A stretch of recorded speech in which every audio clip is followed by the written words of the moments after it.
감사합니다. 오늘 사순절 첫째 주일 예수님께서 하신 성전 청소 사건을 통해서 함께 말씀을 듣고자 합니다. 11장 앞부분에는 일주일의 첫날인 안식일에 나귀를 타고 예수님은 겸손한 모습으로 예루살렘에 입성하셨습니다. 그리고 성 밖으로 나가셨다가 주무시고 다음날 다시 성전으로 들어가기 위해 베다니에서 나오실 때 멀리서 무화과 나무가 한 그루 보였습니다. 그 나무는 바로 이스라엘의 상징하는 나무, 무화과 나무였습니다. 열매가 분명히 있을 거라고 생각하고 다가갔는데 열매가 없어서 예수님께서 무화과 나무를 저주하는 장면의 말씀이 있습니다. 이 말씀의 진짜 의미는 예수님이 예루살렘 성전에 들어갔더니 모든 형식과 건물은 다 있는데 실제 알맹이가 없는 이스라엘의 현실을 주님이 보시고 한탄하신 것입니다. 오늘 본문에 보면 성전은 예배하는 곳이고 기도하는 곳인데 온통 장사터가 되어 있는 모습을 보시고 예수님께서는 분노하셨습니다. 마가복음 11장 15절 말씀입니다. 그들이 예루살렘에 들어가니라 예수께서 성전에 들어가사 성전 안에서 매매하는 자들을 내쫓으시며 돈을 바꾸는 자들의 상과 비둘기 파는 자들의 의자를 둘러 엎으시며 아멘. 성전 안에 돈 바꾸는 자들이 있었던 이유는 예루살렘 돈으로 환전해서 헌금을 드릴 수 있도록 하기 위함이었습니다. 그러나 환전상들은 환전을 하면서 막대한 이익을 남겼습니다. 그리고 비둘기 파는 자들이 있었던 이유는 신선한 제물로 제사를 드릴 수 있도록 제사의 편의를 돕기 위해 제사장들이 허락하여 장사를 하였습니다.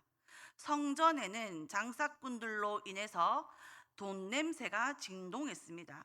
그래서 예수님은 이 모든 것을 둘러 엎으셨습니다. 그리고 16절에 보면 아무나 물건을 가지고 성전 안으로 지나다님을 허락하지 아니하시고 아멘. 헌금을 하기 위해 환전을 하고 신선한 제물로 제사를 드리기 위해 판매를 한 모든 것을 예수님이 하지 못하게 했다는 것은 제사장들에게 도전하는 것이고 어떻게 보면 제사를 가로막는 것처럼 그들에게는 보였을 것입니다. 그러나 예수님의 눈에는 그 모든 행위들이 옳지 않은 일들이었습니다. 그래서 이렇게 말씀하셨습니다. 17절 같이 읽겠습니다. 시작. 이에 가르쳐 이르시되 기록된 바 내 집은 만민이 기도하는 집이라 칭함을 받으리라 하지 아니하였느냐. 너희는 강도의 소굴을 만들었도다 하시매. 아멘. 내 집은 만민이 기도하는 집, 또한 만민을 위하여 기도하는 집인데 왜 강도의 소굴이 되게 하느냐 하면서 호통을 치셨습니다. 자신들은 제사를 드리기 위하여 예배하기 위하여 하는 일이라고 할지 모르지만 예수님이 보셨을 때는 그들은 모두 다 장사꾼에 불과했습니다. 성전에 있던 장사꾼들을 내쫓는 일로 인해서 제사장들은 어떻게 했습니까? 18절 상반절에 보면 대제사장들과 서기관들이 듣고 예수를 어떻게 죽일까 하고 꾀하니 아멘. 종교 지도자인 대제사장들과 서기관들의 입장에서 볼 때는 예수님께서 감히 하나님의 성전에서 난동을 피우고 성전을 모독하고 있었던 것입니다. 이런 일들은 하나님을 모독하는 것도 되었지만 사실은 자기들의 밥줄을 끊어 놓는 일이었습니다. 그래서 예수님을 더 죽이기로 작정했습니다. 그러나 사실 그들의 마음은 이러했습니다. 그 다음 18절 후반절입니다. 같이 읽겠습니다. 시작. 이는 무리가 다 그의 교훈을 놀랍게 여김으로 그를 두려워함일러라. 아멘.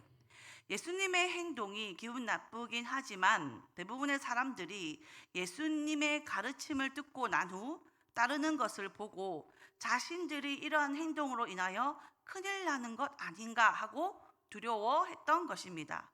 제사장들은 이러한 행동이 잘못된 행동, 부당한 행동이라는 것을 잘 알고 있었습니다. 그래서 사람들에게 이러한 것들은 부당한 것이 아니고 정당한 일이라는 것을 각인시켜 두었습니다. 그런데 예수님께서 이 일을 보시고 분노하시고 하지 못하도록 막으시니 겁도 나고 화도 났던 것입니다. 그래서 예수님을 죽이려고 했던 것입니다. 예수님을 분노하게 한 것은 성전이 더러워졌기 때문입니다. 청소를 하지 않아서 더러워진 것이 아니라 마땅히 성전에 행해져야 될 참된 예배가 없고 하나님이 경배받지 않으시고 인간들의 탐욕만 그곳에 남아 있었기 때문입니다. 모든 것들은 한마디로 예배 드리기 위해서, 예배 잘 드리기 위해서 하는 일이라고 포장하고 있었지만 사실은 그 예배를 핑계 삼아 자신들의 탐욕을 이루어내고 있었던 것입니다. 하나님을 위한 열심인 듯 했지만 사실은 모두 자기를 위한 열심이었습니다. 예배의 대상인 하나님이 어떤 예배를 원하시는지는 모른 채 자기들의 증여된 기준을 가지고 열심히 되고 있었던 것입니다. 제사의 형식, 우리로 말하면 예배의 형식은 있는데 그곳에 하나님이 임재하지 않으셨습니다. 하나님을 위해 예배한다고는 했지만 이제 더 이상 하나님을 사랑하지도 않고 경외하지도 않고 하나님께 기도하는 것이 아니라 자기의 탐욕을 이루기 위해서 자기 자신만을 향하여 기도하고 있었습니다. 온통 재물욕, 탐욕만 남아 있었습니다. 시편 69편 9절에 보면 주의 집을 위하여 열성이 나를 삼키고 주를 비방하는 비방이 내게 미쳤나이다. 아멘.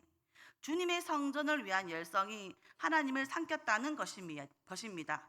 요한복음 2장 17절에도 보면 제자들이 성경 말씀에 주의 전을 사모하는 열심이 나를 삼키리라 한 것을 기억하더라. 아멘. 지금 성전 안에서 이런 일들이 벌어지는 것은 하나님의 말씀이 성취된 것이라고 말씀하고 있습니다. 성전을 사모하는 열심, 율법에 대한 거짓된 열심, 그것이 성전의 본질을 훼손하고 있었습니다. 매매 행위를 했느냐 안 했느냐가 중요한 것이 아니라 하나님을 진심으로 예배하고 있었느냐 아니면 자기 욕망을 충실했느냐 하는 것입니다. 오늘 저와 여러분은 성전에 대한 잘못된 형식을 고수하는 열심 때문에 교회가 오랫동안 행해오던 전통들이 성경적인지 아닌지 물어보지 않고 그냥 하던 일 열심히 하려고 하다가 정작 하나님을 예배하지 못하는 것은 아닌지 돌아봐야 할 것입니다. 우리가 매주일 예배를 드리는 이유가 무엇이고 마음에 숨어 있는 동기가 무엇입니까? 우리가 매주일 우리가 진심으로 하나님을 구하고 찾는 것입니까? 아니면 나의 죄된 욕망을 이루려고 하는 것입니까? 만일 하나님을 예배하지 않고 예배를 핑계 삼아 하나님을 이용하고 내 욕망의 도구로 예배를 드리고 있다면 예루살렘 성전 안에 있던 장사하는 자들이나 종교 지도자들과 다를 바가 없습니다. 주님은 그런 자들에게 분노하시면서 다시 예배를 회복하라고 말씀하실 것입니다. 두 번째로 예수님이 분노하신 것은 단순한 화풀이가 아니었습니다. 새 성전을 지으려는 예수님의 바람, 다시 말하면 예수님께서 오심으로 옛 건물과 성전과 제사 제도가 사라지고 새 시대의 예배, 성전을 통하여 보여주신 하나님의 약속이 성취된 것을 보여주시는 것입니다. 요한복음 2장 19절에 보면 예수께서 대답하여 이르시되 너희가 이 성전을 헐라 내가 사흘 동안 일으키리라. 아멘. 성전에서 장사꾼들에게 호통을 치고 장사꾼들을 내쫓으신 후에 하신 말씀이십니다. 성전을 헐라는 뜻이 무엇입니까? 잘못된 예배 형식으로 드리는 성전을 무너뜨려야 되겠다는 것입니다. 당시 성전은 유대교의 모든 종교 생활의 중심이었고 제사 행위가 유대 종교 지도자들의 가장 중요한 임무였습니다. 그런데 그들은 성경이 말씀하시는 제사에 참된 의미는 없고 형식만 지켜내고 자기들의 탐욕을 담고 있어서 제사가 더 이상 의미 없는 제사였기 때문에 이러한 제사를 드리는 성전을 다 허물어 버리라고 말씀하신 것입니다. 예수님께서 오신 것은 성전과 제사 제도가 예표했던 온전한 속죄, 주님의 완전한 화목, 주님께 직접 나아가는 길을 열기 위하여 단번에 제물이 되어 십자가에 죽으려 지금 예루살렘의 성전에 입성하신 것입니다. 그리고 더 이상 이런 제사를 드릴 필요 없도록 이런 의미 없는 건물, 성전이 필요 없게 하시려고 입성하셨던 것입니다. 그래서 주님께서 성전을 헐라고 하는 것은 모든 제사 제도와 성전을 허물라는 뜻도 되지만 동시에 이 성전을 헐라라고 하는 것은 성전된 예수님의 육체를 가리키는 말씀이라고 했습니다. 한마디로 말하면 나를 죽이라. 내가 죽을 것이다. 내가 죽지 않고는 더 이상 여기에는 참된 예배가 있을 수 없다라는 선포였습니다. 예수님의 희생과 죽음을 통하여 율법 제도를 폐지하고 새 성전을 지으시겠다는 말씀인 것입니다. 그러므로 주님의 분노는 다른 이들을 파괴하고 다른 이들을 죽임으로 세우는 것이 아니라 하나님의 사랑을 거부하고 하나님을 대적하는 그들에게 분노하지만 오히려 그들을 살리기 위해 예수님의 목숨을 내어놓고 예수님께서 죽으심으로 문제를 해결하겠다는 분노였습니다. 말씀을 정리해 보시겠습니다. 여러분들은 무엇에 자주 분노하십니까? 언제 분노하십니까? 내가 손해보고 내가 힘들어진 것에 분노하는 것이 아니라 오늘 예수님처럼 참된 예배가 없는 것을 보고 깊은 기도가 없는 것을 보고 뜨거운 사랑과 헌신이 없는 것을 보고 분노해야 합니다.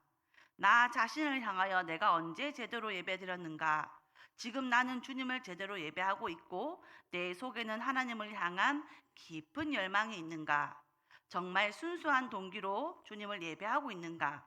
만약에 예배 형식을 취하면서 참된 예배를 드리지 않고 껍데기만 주님을 찬양한다고 말하면 그것이 바로 하나님을 모독하는 일이 될 것입니다. 예배를 받으셔야 될 하나님을 누가 모독하고 있다면 자신의 탐욕의 대상으로 하나님을 이용하고 있는 모습을 본다면 하나님의 이름을 거론하면서 자신의 욕망, 정치적인 욕구를 추구하고 금전적인 이득만 추구하고 있다면 이런 일들을 보고 우리는 분노해야 하는 것입니다. 그런데 두 번째로 이런 분노들을 남들을 향하여 쏟아내고 그들을 파괴함으로 회복시키는 것이 아니라 우리 예수님 말씀처럼 자기의 희생과 죽음을 통하여 그 분노가 해결되고 참된 예배가 회복되어야 하는 것입니다. 예수님의 극단적인 사랑과 희생을 통해서 새로운 세상이 오게 되었습니다. 죄를 향해 분노하되 그 죄를 없애기 위해서 나를 헐라고 말씀하신 주님처럼 이제 우리 자신을 내어놓고 희생함으로 세상의 부정과 불의와 악이 사라지게 하고 참된 예배가 회복되게 하는데 우리 모두 쓰임받을 수 있기를 주님의 이름으로 기도합니다. 오늘 하루도 아무 때나 분노하지 마시고 정말 내 욕구 채워지지 않고 내 기분 나쁘다고 내 자존심 상했다고 분노하는 것이 아니라 주님처럼 하나님을 예배하는 일을 위하여 진리를 위하여 하나님의 이름이 모독받는 일들을 보고 분노하시되 그 분노를 남을 파괴함으로 아니라 자신을 헐므로 자신을 희생함으로 분노하여 이 세상을 회복하고 여러분의 모든 관계가 회복되는 복된 회복자가 되시고 예배자가 되시기를 기도합니다. 아멘. 기도하겠습니다.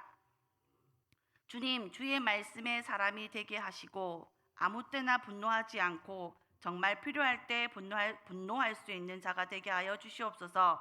그리고 우리 마음속에 우리 영혼 속에 주님을 향한 열망, 하나님을 예배하고 싶은 열망이 깊이 일어나게 하여 주셔서 예배가 회복되고 참된 예배가 살아날 수 있도록 은혜 내려 주시옵소서.